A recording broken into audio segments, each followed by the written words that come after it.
A former Tulsa megachurch pastor just stood in front of a judge and pled guilty. Craig Hagin, grandson of Word of Faith founder Kenneth E. Hagin, son of Rhema Bible Church founder Kenneth W. Hagin, has entered a guilty plea to 2 misdemeanor counts stemming from an animal cruelty investigation at his residence. It's the latest chapter in a scandal that has already cost him his position, his marriage, and, according to multiple sources, his family's public trust.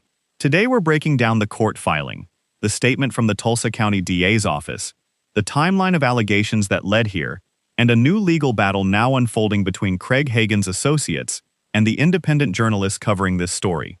This video contains commentary, opinion, and analysis based on publicly available information and clearly identified allegations where applicable. Welcome back to Anointed TV. Let's get into it.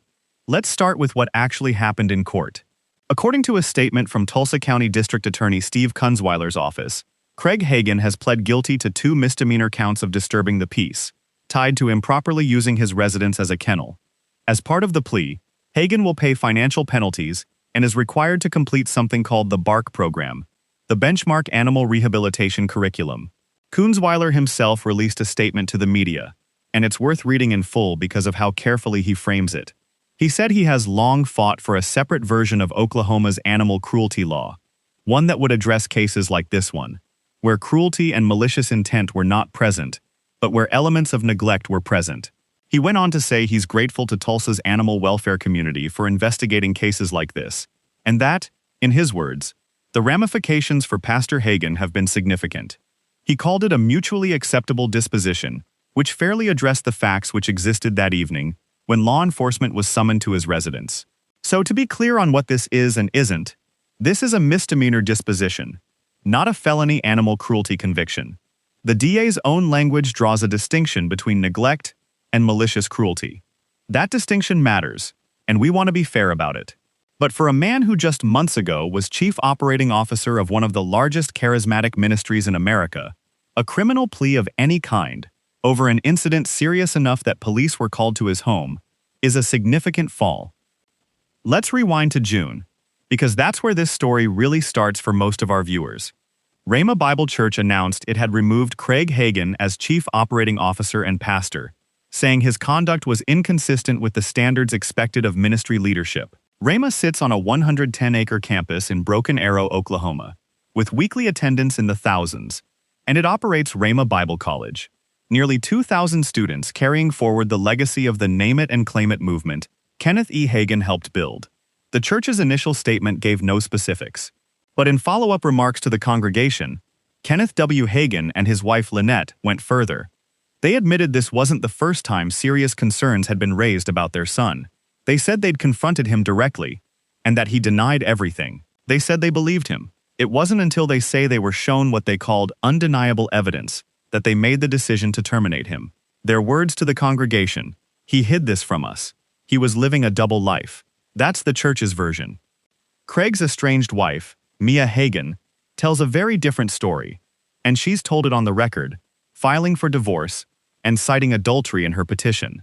In an interview with the Roy's Report, Mia says she learned of her husband's first affair roughly a year into their 20-year marriage. When she brought it to her mother-in-law, Lynette, she alleges she was told that happy husbands don't stray, and was made to feel the fault was hers, encouraged to be more available to her husband, rather than the behavior being addressed. She says the pattern repeated. 8 years ago, she alleges she discovered Craig had been paying for sex, and that when she confronted him about how many women were involved, he told her, she says, "More women than I can count." Mia alleges she went to Lynette again. Lynette said she'd handle it. According to Mia, nothing happened. Instead, she says her in-laws concluded that she, not Craig, was the one being untruthful, and asked her to stop attending family functions and church services altogether. If Mia Hagin's account is accurate, this isn't a story about one man's private failure that finally came to light. It's a story about a family, and potentially an institution, that had years of warning and chose silence, and possibly a cover-up, over accountability. That's an allegation, not a proven fact, and we want to be precise about that distinction. But it's a serious one, made on the record by the person who says she lived it. Now here's where the story takes a turn. A lot of our viewers have been asking us about. Independent journalist Joshua Simone of Torn Curtain Ministries has covered this story extensively, and he, along with other Christian content creators, has now been hit with cease and desist letters and the threat of a defamation lawsuit. Here's what triggered it. In one video, Simone referenced a Facebook post from someone who found that Craig HAGIN and a woman he's been linked to, who we are not naming, since she's not a public figure, reportedly had a vehicle registered jointly. Simone, with multiple disclaimers about the speculative nature of the claim, suggested viewers could read between the lines about the nature of that relationship, floating, allegedly, that the vehicle may have been seen parked at Rhema Bible College. That speculation is what brought the legal letters. The woman named in the post, through legal counsel, has accused Simone of defamation and harassment, insisting he has no permission to use her name, image, or likeness for any reason. The demands reportedly include taking the video down, deleting any related text messages, and issuing a public apology, all under threat of a lawsuit seeking damages. Simone has pushed back hard. He says he didn't do half of what he's being accused of, and he's pointed out that the specificity of the demands suggests to him that Craig HAGIN or other family members may be behind the pressure, not just the named individual. In a video responding to the letter, Simone tore it up on camera. He said he has access to a powerful and prominent legal team, and that he will not be intimidated. In his words, those coming after him would be left with his worldly tactics that can be bought with money and lawyers, and that he will tower over them. He invoked Romans 8:31, "If God is for me, who can be against me?" and said this cover-up culture is done in the church. Now, strong words. Whatever you think of the delivery, the underlying question is one this channel keeps coming back to.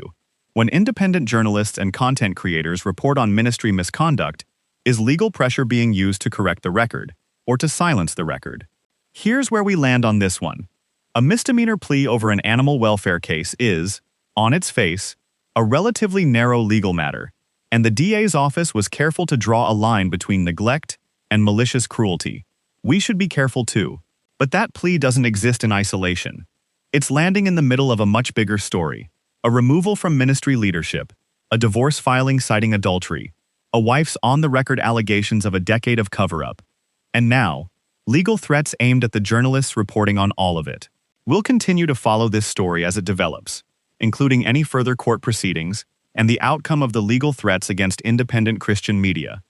If Rhema Bible Church or the HAGIN family issue further statements, we'll bring those to you as well. As always, allegations are allegations until proven, and we've tried to be precise about what's confirmed by court record versus what's alleged by the parties involved. If you found this update helpful, subscribe and turn on notifications so you don't miss the next one.